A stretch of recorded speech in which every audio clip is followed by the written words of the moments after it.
century, but that is a huge topic. So I'm going to pare it down a bit, and I'm going to just talk about art in the American colonies and in Britain. And I'm going to talk about things that are here on site as well. This is a painting by Matthew Pratt, and it's showing the American school. It was painted in 1765. And this is a good painting, I think, to ask the question, what was it like to be an artist in the 18th century? So artists were really concerned about their social status, and they were trying to make an upward climb. And they were trying to be thought of as visual intellectuals. And in order to do that, artists needed an education in the classics and history to gain the respect and commissions of patrons. There's not a lot of them, so there was a competition to get patrons. And emerging artists relied heavily on apprenticeships from established artists. And this is really what this painting is showing here. This is an art class in progress in London studio, and it's Benjamin West. And Benjamin West was born here in Springfield, Pennsylvania. He was noticed for his talent, and wealthy sponsors provided him an opportunity to study in Europe. And he went to Europe, he studied in Rome, and then he came to London and he stayed there. When he stayed there, he kept in touch with a lot of the American colonial artists, and he was a really great go-between. The American artists that were here in the colonies were really hungry to know what was happening in Europe, and they felt a little isolated. So he was a wonderful person that they conversed with back and forth, and they even went to visit him in London. Also, what was happening around this time, formal art schools were starting to emerge, and especially in cities like London. What was also important for an artist is a period of study in Italy. And that was especially important for people who wished to paint in the grand manner. The grand manner we'll talk about a little later, but it is something that is very formal and idealized. And then the other thing to remember, that art markets expanded with the rise of printmaking and sales through galleries and publishers. So printmaking was really big. Artists would often paint pictures and have an engraver engrave it for them, and then they would be distributed. And so it was a new market that was opening up. The next thing is I will talk about the tools of the trade. Now, some of them are pretty common, like the palette that we have here. The palette was owned by the artist Sir Joshua Reynolds. So it's kind of different looking. It looks a little bit like a pizza oven thing.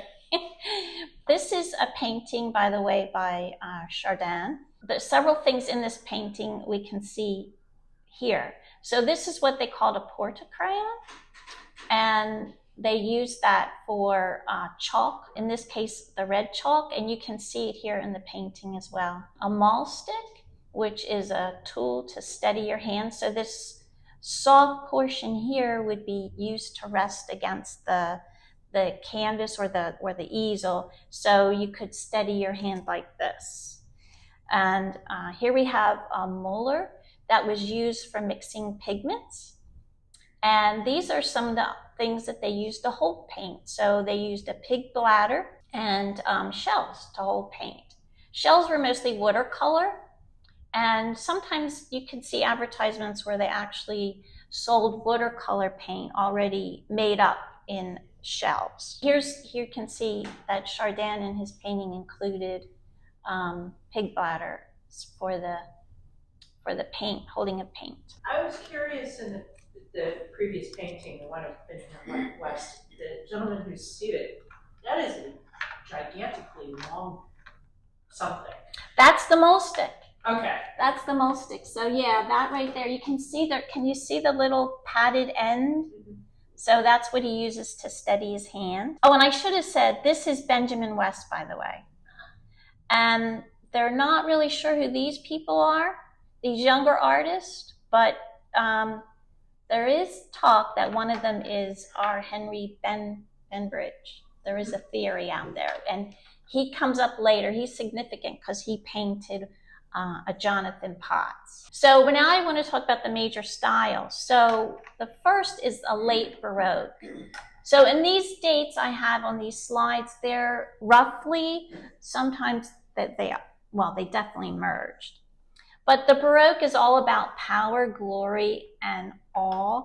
It's large scale, it's elaborate, ornate details, rich materials, dramatic lighting. It emphasizes power and majesty, and it's an art that reaffirms the power of the ruling class. And in this late Baroque period, the British artist, Sir Godfrey Kneller, he was the go-to artist for this kind of painting. And as you see here, this is a portrait of John Churchill, the Duke of Marlborough, and he is the ancestor of Winston Churchill. He was a big deal. You can see all the things of power here. This baton, holding baton of command. You can see this really luscious red scarlet robe. And this, the king of the gold badge of the most noble order of the Garter right here. So he has all this to demonstrate his power. And in the colonies, it didn't really come to the colonies, this late Baroque style, but we can see it in Williamsburg, the coronation of King George III. If you went to Williamsburg or in public places, they might have portraits of people such as this. The Americans could see Baroque art that way. Next major style is Rococo, and that really was the 1700s, and that whole century of the 18th century. It's elegant, it's luxurious and playful. It's smaller scale. Baroque was really big.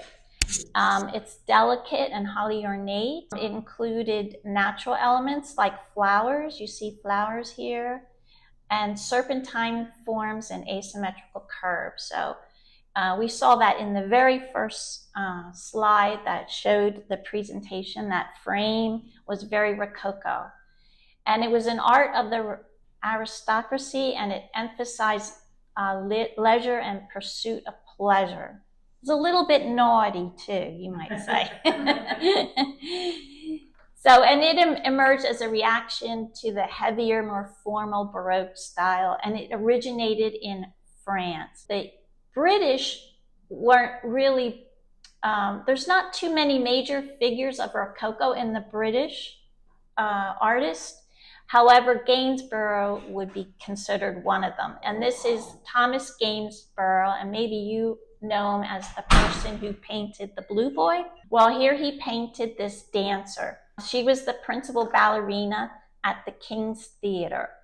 But she was also the mistress of the Duke of Dorset, and he commissioned it. This was considered a little bit pushing the edge of decorum when this was. And then you can also see, well, we'll talk about it later, but the fact that artists were painting figures such as this and exhibiting them in the National Academy or the gallery for the Royal Academy next to, say, a woman of great consequence and birth. And this caused a lot of rumors and a lot of conversations. And they weren't really happy about their portrait being next to, say, a dancer, especially one that was having an affair. So the next major style, and this one was really important in the Americas, is neoclassicism. And that was inspired from classical antiquity, and it emphasized reason and order. You can tell by its simplicity, its symmetry, clean lines and balance. And it was the art of the Enlightenment, and it was emphasizing moral ideas such as justice, honor, and patriotism. And it was a counter reaction to the extravagant and frivolous styles of the Baroque and the Rococo. And here we have a painting that is a neoclassic style by very own artist John Singleton Copley. And it's a portrait of Paul Revere. It's very unusual because he's pictured in an artisan's dress. So he's informal and he's at work, and this was very unique. Now, as a silversmith, Revere made many kinds of objects, but here he's being shown with a teapot. Art historians feel this is a political decision to include the teapot in the painting. It's also shows that he was a master craftsman, because a teapot was one of the most difficult things to make. Now I wanted to talk a little bit about the European influence on art in the American colonies. And some of the ways that happened was the artist traveling back and forth, and I said that, Benjamin West, he would often invite people and take them in, and he was in London. There was also the Grand Tour, and the Grand Tour was very big in the 18th century.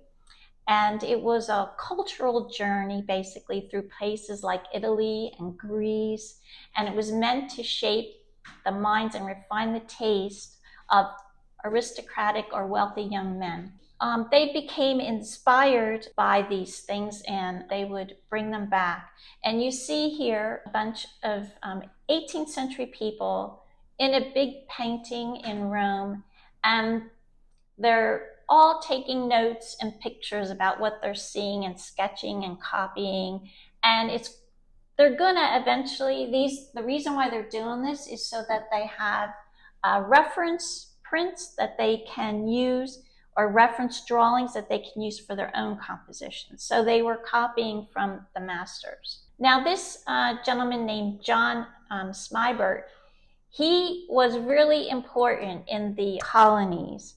And the reason being is he was the first academically trained artist, and he arrived in Boston. And with him, he would have been one of these people here doing these drawings and paintings of the great works and ancient works. And he had a lot of this, and he brought it all with him to Boston. He set up essentially what they call the first gallery in Boston. He was a big influence because a lot of the artists in the colonies, they went to his place. They were very hungry to learn what was happening in Europe, and so they learned about all what was happening in Europe through this artist, John Smibert. And he came to the Americas because, quite frankly, he wasn't that talented. So you can either be like what they say, a small fish in a big pond. Well, he chose to be a big fish in a small pond, and that's the reason why he came over. Now we have the use of prints as design sources. So this is a painting by John Smibert, by the way. They had a lot of artists, him in particular, had huge like trunks full of these prints. These were references that they used in their paintings. And so I want to show you, see this boat here is very similar to this boat here. So that's how they would use their prints.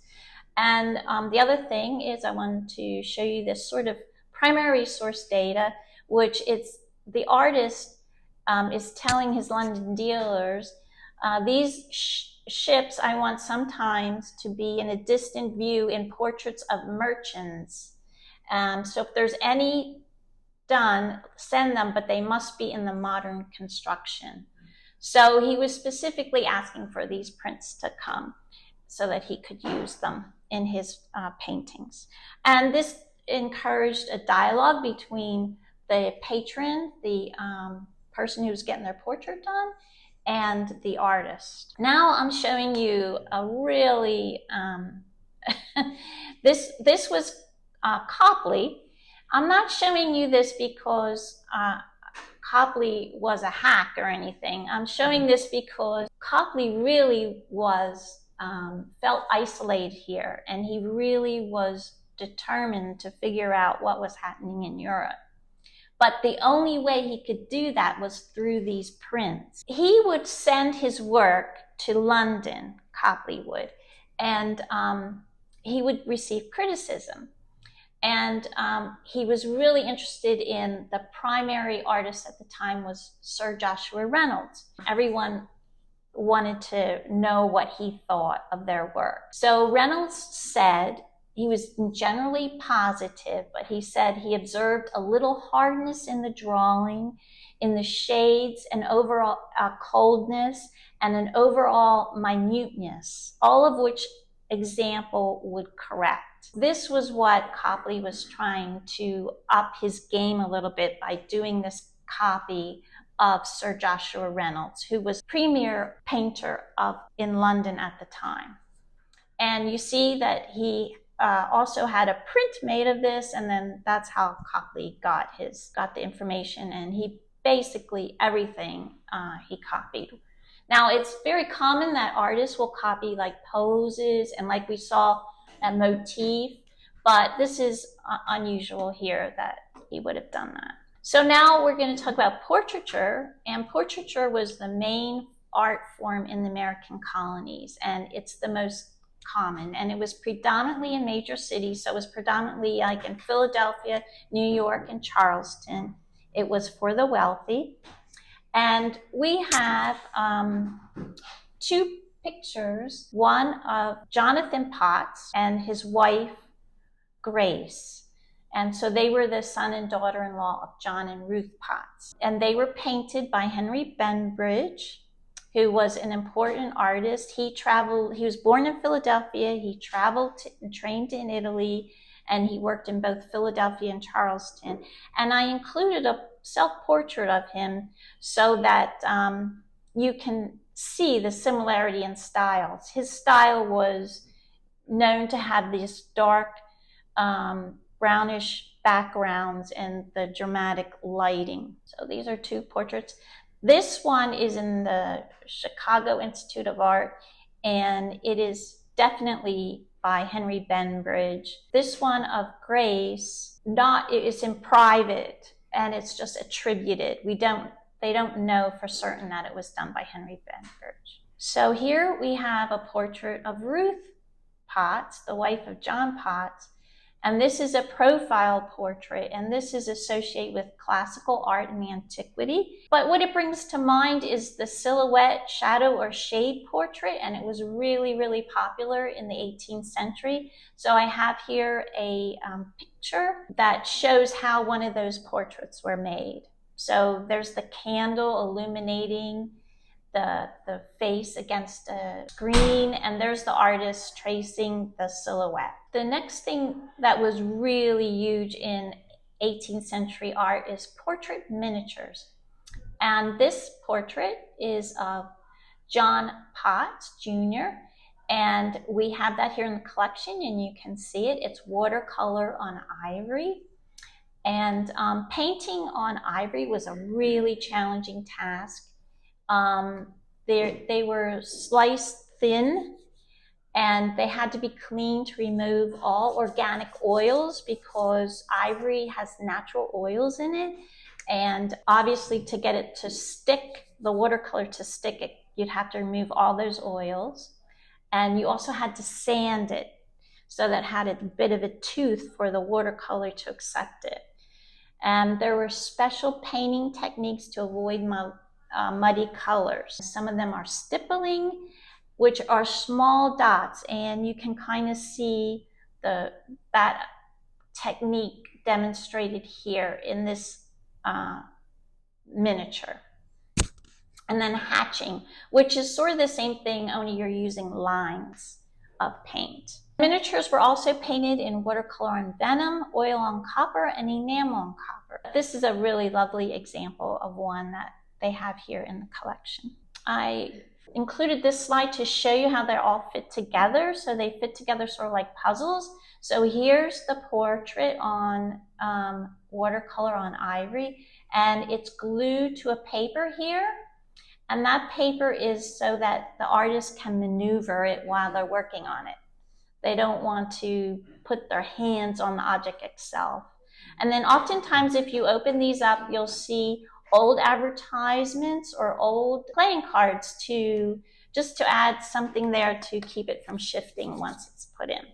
So it's kind of interesting. So the other thing that was in the 18th century, of course, there were decorative objects. And this is a lovely fan, and that's on view here at Pottsgrove Manor. It's in the Rococo design, so you can see all the lovely and ornate serpentine decoration. The theme is really Rococo. It's leisure time in the garden, and it's highly ornate, and this is painted with watercolor and body color on paper. Now, body color is just a way of making watercolor opaque by adding white to it. This was a big deal. We have here, I included some pictorials from a design book. So it's very likely that these little scenes here were from a design book. And then the artist used those designs and painted them on this flat. And then I have something I thought was kind of cute here. This was from an advertisement. And it says, "Women are armed with fans as men with swords, and sometimes do more execution with them." And it was basically the opening line for someone that was going to teach them this language of fans. And now this is a 18th century flower painting that we have here at Pottsgrove Manor as well. Flower painting was a big deal in the 18th century. It was a growing interest in botany and the natural world. It was an appropriate subject matter for women, and sometimes it had a rich tradition of symbolic meanings, meaning flowers often had meanings. For instance, these white flowers often mean purity. Sunflower meant adoration, loyalty, and optimism. Tulips, happiness, and joy. These were meant to be decorative, and they're the lowest form of art. So back then they had a hierarchy. It was history painting, portraiture, landscape, still life, and flower painting. Here we have an artist, a British artist named Mary Moser. How these were created was they would do studies and then they would incorporate them into the painting. So when you see here, you see a sunflower with tulips, you know that that was not a possible arrangement. And what they did was they combined them from their sketchwork. Now we're going to talk about watercolor. And these are two watercolor boxes that were from the 18th century, although I think this one is Turner's watercolor box, so I think it's more in the early 1800s. But I included it because he's such a well-known artist, Turner. This is all he had when he did some of these watercolor sketches. Watercolor was a popular medium, and it was a polite accomplishment for a growing middle class, but drawing and watercolor was also considered a practical skill useful for tradesmen, military, and manufacturing. And this was advocated by John Locke even. So he advocated that people should draw to learn.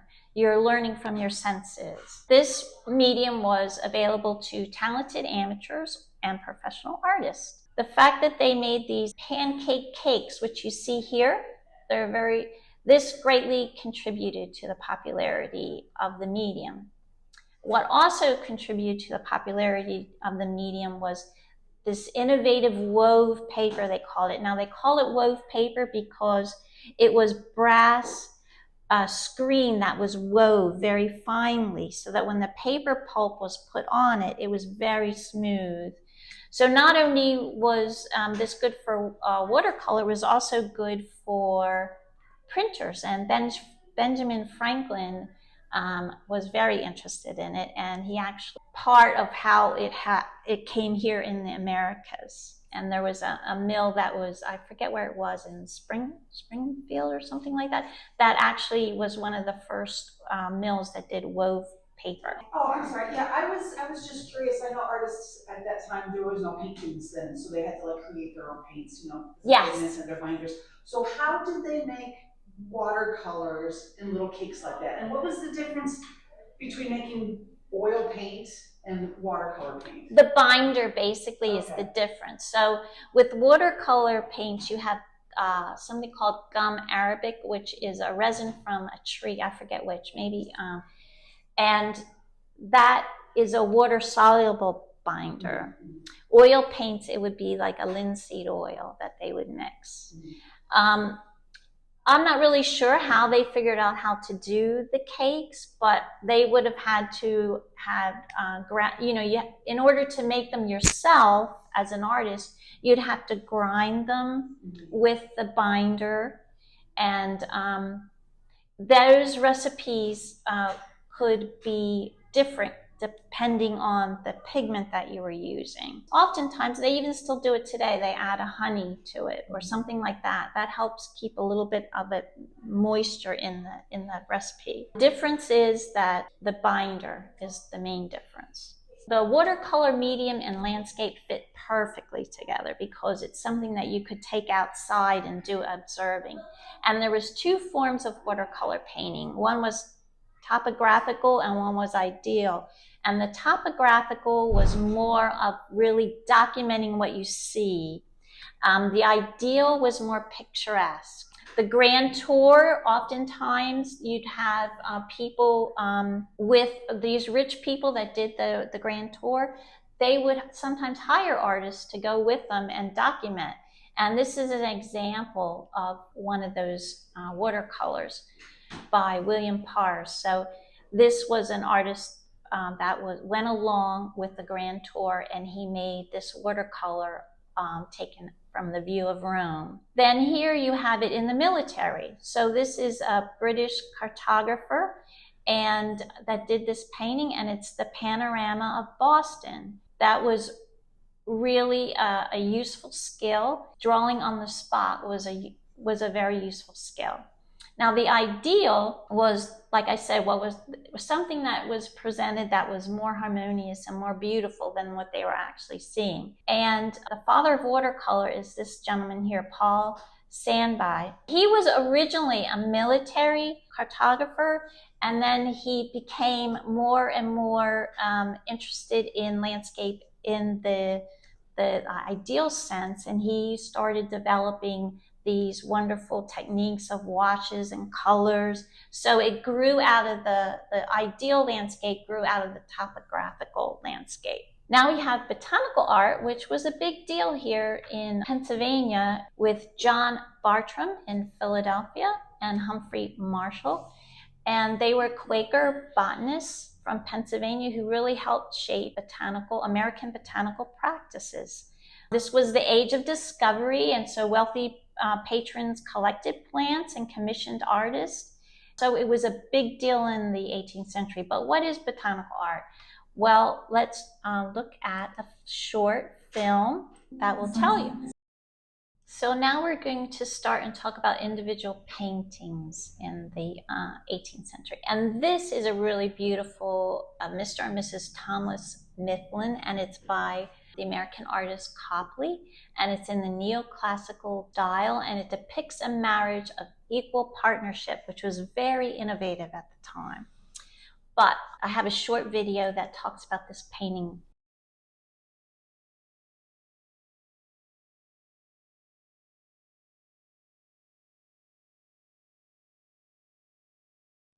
So our next painting, this is a painting of the Royal Academy, and that Royal Academy was established in 1768. And what happened was a number of leading artists, they were dissatisfied with a society of artists set up by the Royal Academy of Art. They went to King George III and they got patronage to set this up. And it was a national institution to promote arts in Britain, and it also organized art exhibits. And these exhibits, like I had mentioned earlier, were really well attended, and they were stacked floor to ceiling with paintings, and artists would compete and fight for the best spots. So this is a painting that depicts the founding members, 34 of them, in a life drawing room. What you'll notice is there were two women, Angela Kaufman and Mary Moser, who were founding members, but they could not attend a life drawing class. So the artists decided to put their portraits on the wall, and that's why they're there. Not being able to draw from life was an impediment to women artists because, as I said earlier, the highest genre was history painting, but it didn't deter them. Angela Kaufman was a history painter, and the way they got around that to learn how to draw the human figure was they drew from statues and from paintings. Pardon me, Mary? Yes. So does that mean that the women were restricted from attending this? Yes. Okay. They wouldn't have been appropriate for them to attend that. No, Okay. they didn't do life drawing. They had to do it from paintings or sculptures. And Angela Kaufman was really successful. She was a successful history painter in the neoclassical styles. She got around it. I guess where there's a will, there's a way, right? Mm-hmm. Now, I want to talk about this rivalry between two major artists in the Royal Academy. And it's Reynolds, Sir Joshua Reynolds, and Gainsborough, and they couldn't be more different. I chose two portraits done of the same person named Sarah Siddons. And Sarah Siddons was a famous actress at the time. And right around the 18th century, it was starting the culture of celebrity culture. And she was one of the very first, you might call celebrities, and artists helped that celebrity culture because they painted these paintings, they then engraved them and made prints, and so that all helped establish their fame, and people were interested in their personalities, and that's how we got the celebrity culture. Get back to the rivalry. Sir Joshua Reynolds had a more privileged background. He came from a long line of distinguished clergymen, which meant he was very easy with the upper class. Thomas Gainsborough was a son of weavers, and he didn't have as easy a way with the upper class. Reynolds was an avid believer in the laws of beauty and harmony from ancient civilization, so he worked in what we call the grand manner. And if you look here, Sarah Siddons as the tragic muse, because Sarah Siddons was a great tragic actress. But if you notice here, she is portrayed in very like antiquity, almost like she has these cloths, the way she's sitting and the kind of chair she's in. It's not really Sarah Siddons, the person, it's Sarah Siddons, the actress or the tragic muse. Now, Gainsborough had a totally different way of approaching portraiture, and he's portraying Sarah Siddons as Sarah Siddons. So that's the difference between the two. Gainsborough had a much more personal and experimental and lively approach to art. Reynolds' studio was huge. He employed numerous assistants, and these assistants would do drapery, backgrounds, all kinds of things, and he would just focus on the main parts like the face and the hands and then the overall composition. But Reynolds probably did not paint all of this painting. His assistants probably painted a lot of this. This portrait is an example of just of how they use symbols. Closed garden, which suggests the chaste and purity of the sitter. The squirrel, I don't know if you can see here, but this is a pet squirrel, and pet squirrels were pretty popular in the 18th century, believe it or not. That was a symbol for duty and obedience. This unsupported vine here, that was symbolized a chaste unmarried woman in need of support. And in this relief here is the Apollo and Daphne, the two figures from Greek mythology, and these figures symbolize chastity, because in the Greek myth, the god Apollo pursued Daphne but was never able to conquer her. Now we have this and famous portrait at the Philadelphia Museum of Art, and this is done by our Charles Wilson Peale. And it's important to note that the frame and the step are part of the installation. This is a style called trompe-l'oeil, which means fool the eye in French. It's done with very detail, and you don't want any brush strokes because you're fooling the eye. This was painted to celebrate the establishment of the Columbian, the first art school. It didn't last very long, and then the Academy was formed not long after that. But what they were trying to do is they wanted aspiring artists in Philadelphia or the colonies to have a place where they didn't have to go to Europe. This is Peale's two sons, and this son, Raphael, his name was, he named all his children after artists.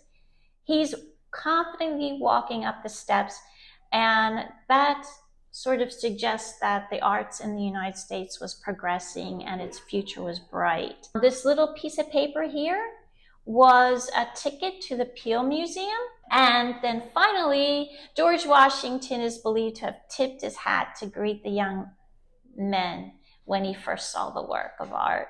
And it's grown ever since then. Now, our last slide here will be a history painting. This is a painting by our artist Benjamin West, who was born in Springfield, PA. Like I said, history was the highest genre, and so this painting depicts the battle to conquer Quebec. The men around West are his officers, but it's very unlikely that they were there.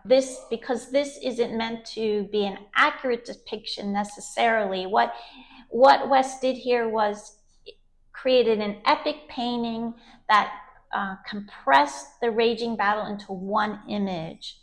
And it shows the British ships right in the harbor here in the St. Lawrence River, who unloaded the British troops who stormed the cliffs during the night. And then it shows the final surrender in the light of dawn. One of the things that is controversial about this painting was that West stuck to his guns. He talked to Reynolds about this painting. Sir Joshua Reynolds, he was big on the grand manner. And so he believed that history paintings the people should be dressed in more ancient type of clothing, which would make the painting more timeless. But West stuck to his guns, and he decided to portray the scene with them wearing contemporary clothing and contemporary weapons. It was a big hit. It had this sort of you are there effect on the audience, and people lined up to see this painting, and it made his reputation. Here you see the soldier coming to announce that the French are about to surrender. In the distance somewhere, you'll see the French general being thrown off his horse. I don't know if I can say. And this is an indigenous warrior. They were included possibly to suggest that this painting happened, or this scene happened in the Americas. This was a history painting that basically changed history paintings from going forward.